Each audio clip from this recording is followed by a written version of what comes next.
Hello everyone, कैसे हैं आप सब लोग। I hope you all are doing well और आप सब ने अपनी सितंबर 25 अटेम्प्ट की डेट शीट देख ली होगी। सो 4 सितंबर से आप लोगों के एग्जाम्स हैं एंड अगर मैं आज से काउंट करूं या आप कुछ टाइम बाद भी वीडियो देखते हो तो अप्रोक्सीमेटली आपके पास 2.5 से 3 महीना है अपनी प्रिपरेशन करने के लिए।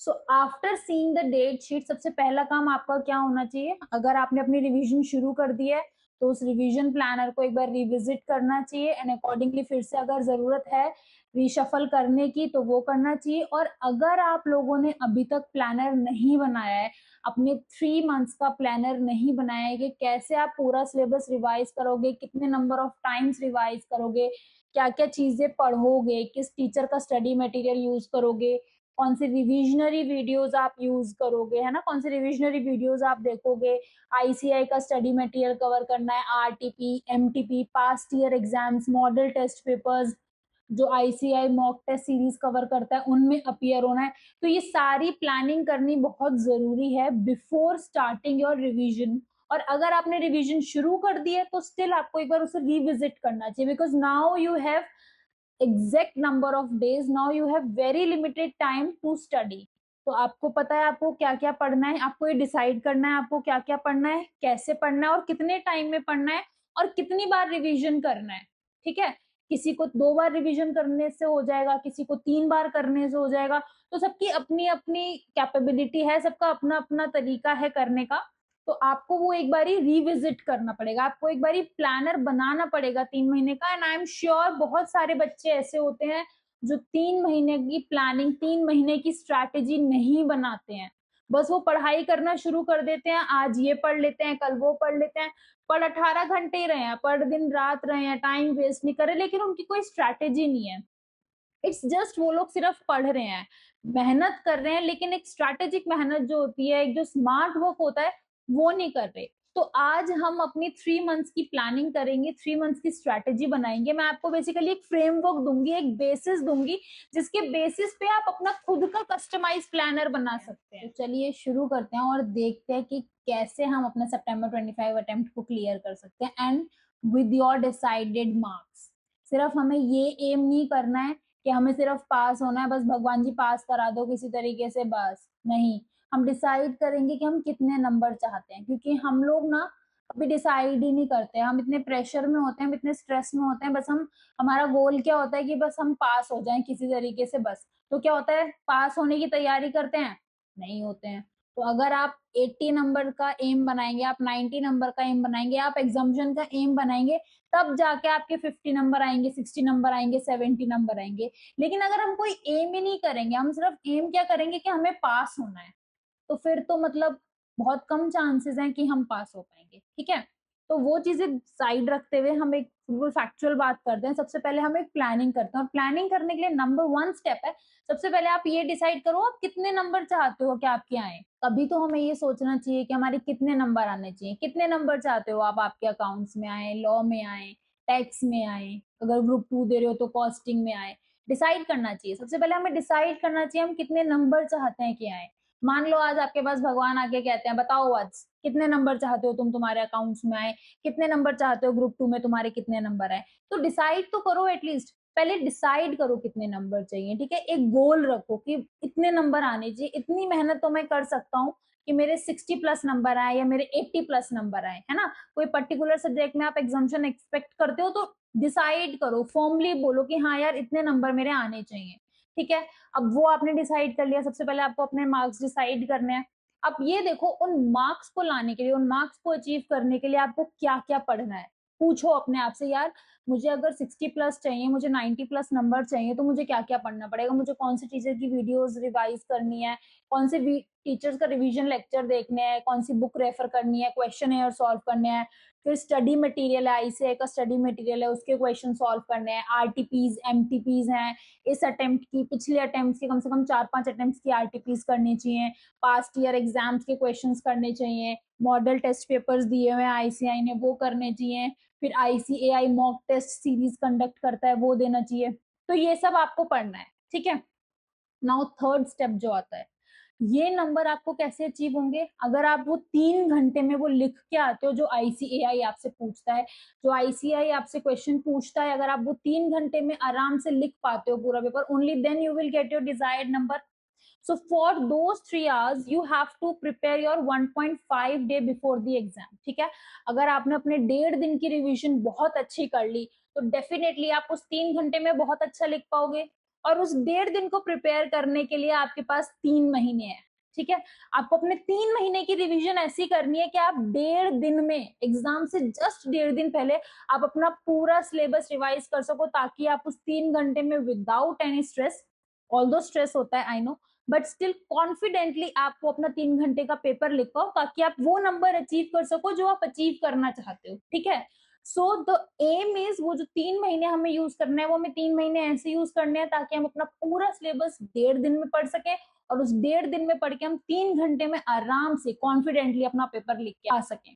ठीक है, तो गोल सिर्फ नंबर अचीव करना नहीं है, गोल है 3 घंटे में पेपर भी सॉल्व करना है. उससे पहले 1.5 दिन में हमें अपना पूरी प्रिपरेशन भी करनी है, और उसके लिए हमें 3 महीने पढ़ना है. नाउ लेट्स से आपको लगता है कि 3 महीने में मुझे कम से कम 3 रिविजन्स करनी चाहिए to have a grip on my preparation, ताकि मैं एक बोल सकूं, मैं कॉन्फिडेंटली बोल सकूं कि हाँ now I am ready for the exams. ठीक है, अब 3 रिविजन्स के लिए हम थोड़ी सी रिवर्स इंजीनियरिंग करते हैं.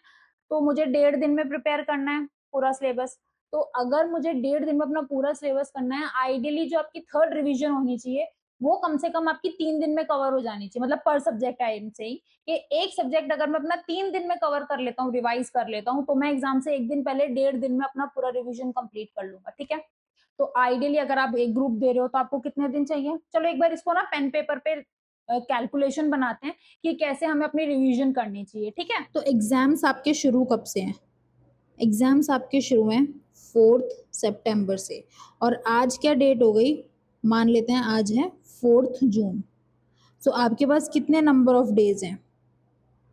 So you have approximately 87 to 88 days, मतलब अप्रॉक्सीमेटली 3 महीने हैं आपके पास. ठीक है, अब हमने क्या डिसाइड किया है कि हमें उन 3 आवर्स के लिए प्रिपेयर करना है, और वो 3 आवर्स मेरे अच्छे से जाएं, मैं पूरा पेपर अच्छे से कर पाऊँ बिना किसी टेंशन के, बिना किसी स्ट्रेस के.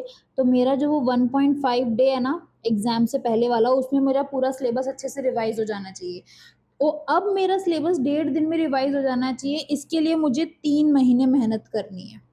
ठीक है, और 3 महीने में मुझे लगता है कि अगर मैं 3 रिविजन्स करता हूँ तो मैं एग्ज़ाम रेडी हो जाऊँगा, मुझे वो कॉन्फिडेंस आ जाएगा कि हाँ अब मैं अपने एग्ज़ाम्स बढ़िया से दे सकता हूँ.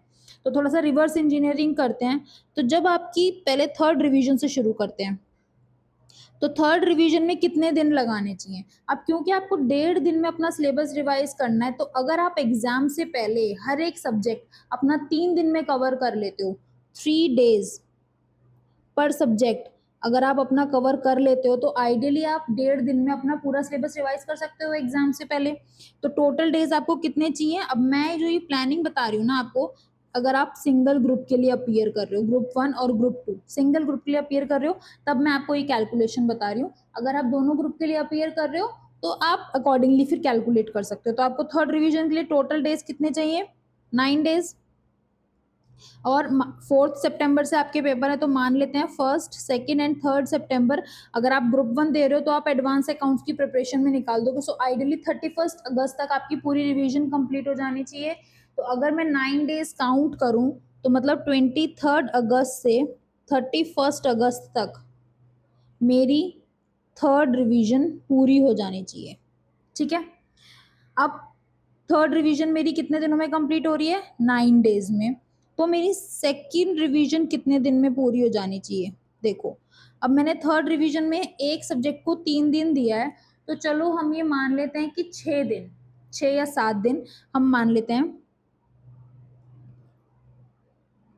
मुझे हर एक सब्जेक्ट को देना चाहिए अपनी सेकेंड रिवीजन में. और अगर मैं एक ग्रुप दे रहा हूँ, मतलब अगर मेरे 3 एग्जाम्स हैं, तो आइडियली 18 डेज जो हैं वो मुझे देने चाहिए अपनी सेकेंड रिवीजन में. इसका मतलब अगर मैं 5 अगस्त से 22 अगस्त तक सेकेंड रिवीजन अपनी कर लूँगा. ठीक है, जिसमें मैं हर एक सब्जेक्ट को कितने दिन दूंगा? 6 दिन दूंगा. ठीक है, नाउ अब आपके पास बैलेंस डेज कितने बचे? बैलेंस डेज आपके पास बचे 4 जून से 4 अगस्त। सो क्लोजली आपके पास जून से जुलाई, जुलाई से अगस्त, क्लोजली आपके पास 60 डेज बच गए, अप्रॉक्स आपके पास 60 डेज बच गए। अब इस 60 डेज में आपको क्या क्या करना है, आपको अपनी फर्स्ट रिवीजन करनी है, और इसी में आपको आईसीआई MTP1 और MTP2 भी कंडक्ट करता है तो वो भी आपको अपीयर करना है। तो इन 60 डेज में आपको अपनी पहली रिवीजन भी कंप्लीट करनी है और MTP1 और MTP2 के लिए भी अपीयर होना है। It is 100% important to appear for these MTP series. मतलब ये आपके पास ऑप्शन नहीं होना चाहिए, आपको ये MTP सीरीज देनी ही देनी है, आपको ये मॉक टेस्ट सीरीज देनी ही देनी है, ठीक है। तो इसमें आप कोई भी ऑप्शन मत रखना अपने लिए, ठीक है। तो चलिए फिर से आते हैं। तो फर्स्ट रिवीजन आपको 60 डेज में करना है और आपको मॉक टेस्ट सीरीज के लिए भी अपीयर करना है। अब जब मॉक टेस्ट सीरीज है ना, वो क्लोजली जो फर्स्ट मॉक टेस्ट सीरीज होगी वो आपकी होगी जुलाई बिगनिंग में, मान लेते हैं क्लोजली जुलाई बिगनिंग में ही होगी, और ये आपकी जुलाई बिगनिंग में हो जाएगी और ये आपकी जुलाई एंड में होगी।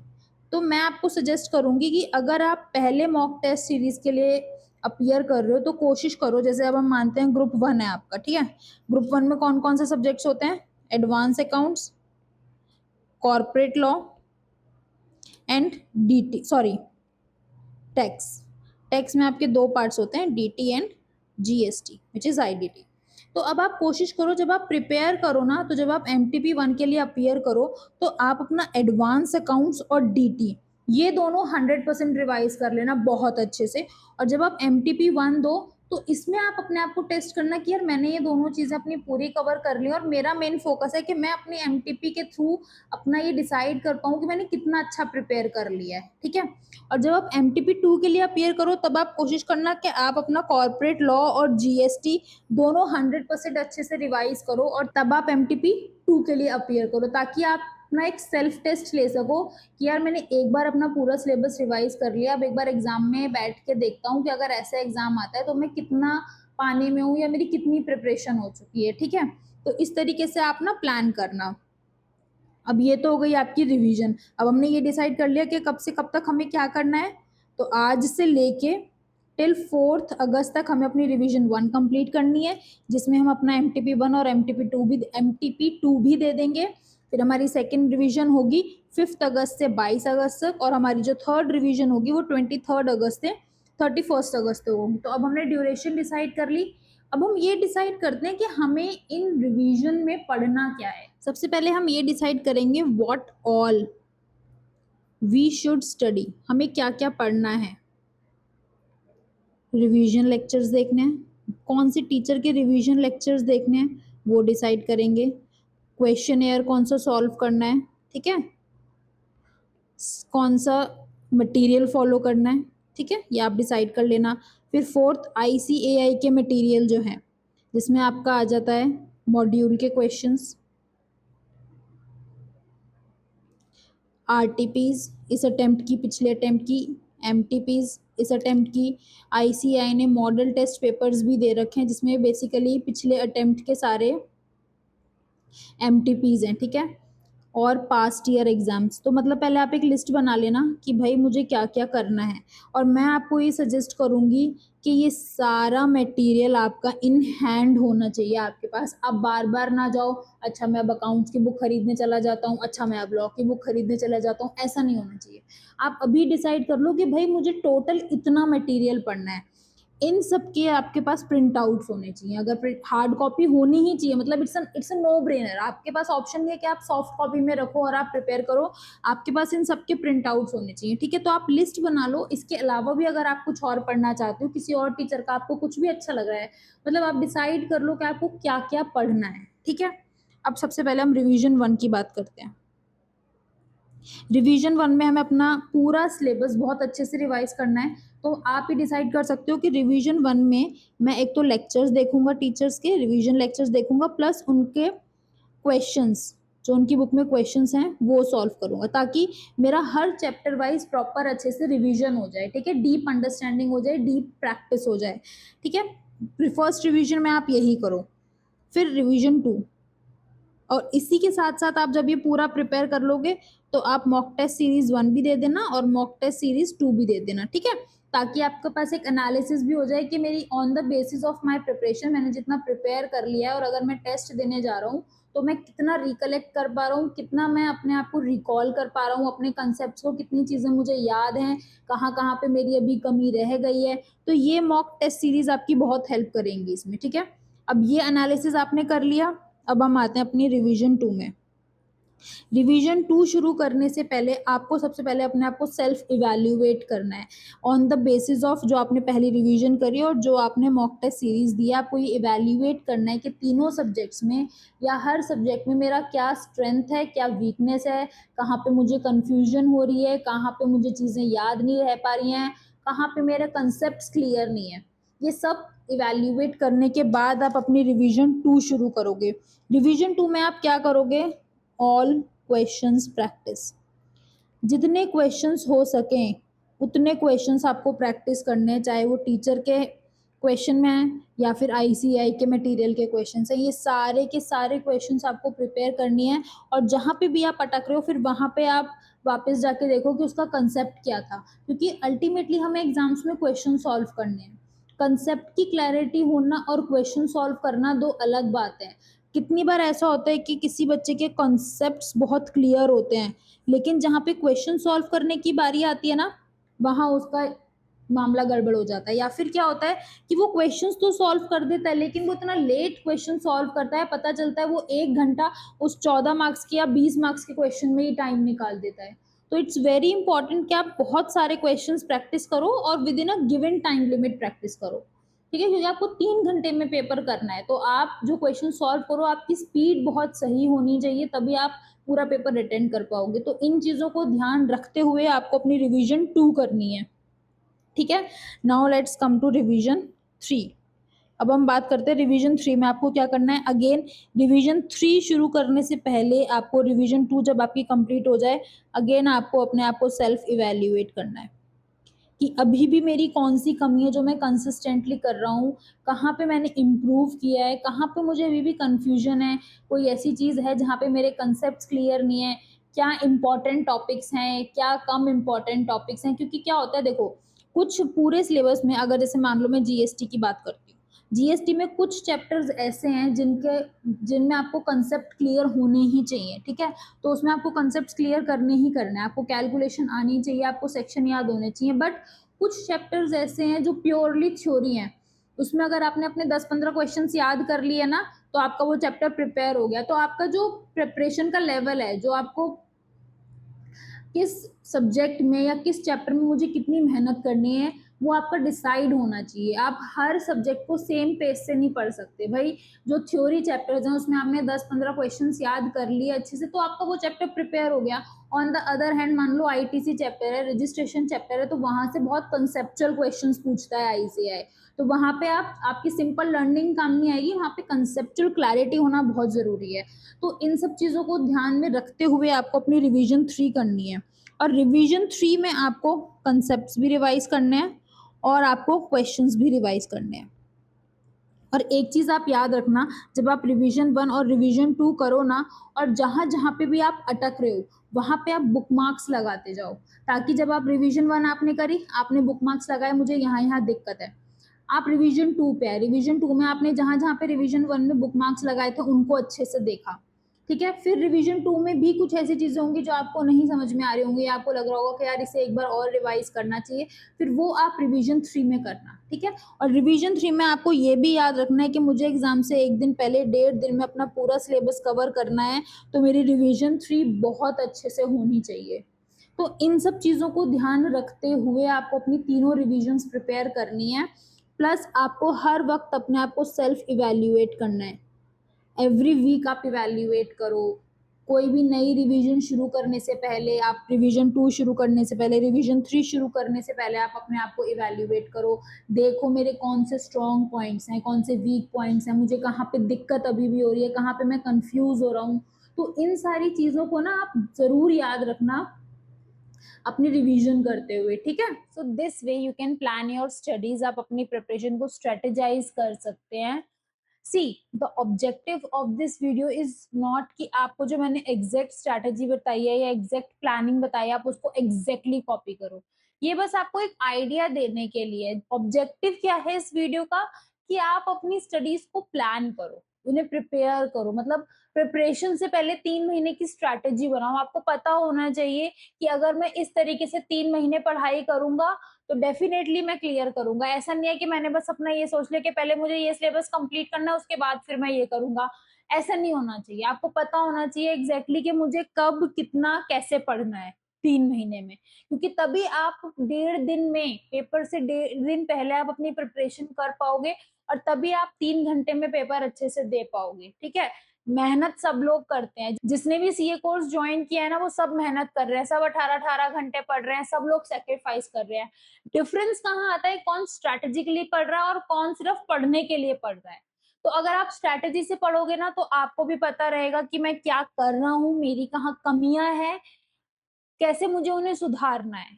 ठीक है, तो objective of this video is कि plan your studies, plan your 3 months, self evaluate yourself, decide number of revisions you required, क्या क्या पढ़ना है, कैसे पढ़ना है, मॉक टेस्ट सीरीज में अपीयर होना है, और कोई टेस्ट सीरीज अगर टीचर्स कंडक्ट कराते हैं तो वो करनी है या नहीं करनी है, based on your strength and weaknesses. ठीक है, based on the time available to you, कि आप कितना कर चुके हो और कितना आपको करना है। ठीक है, सो आई एम श्योर आपको ये वीडियो से काफी हेल्प मिली होगी। अगर मिली है तो वीडियो को लाइक शेयर, चैनल को सब्सक्राइब करना बिल्कुल मत भूलना।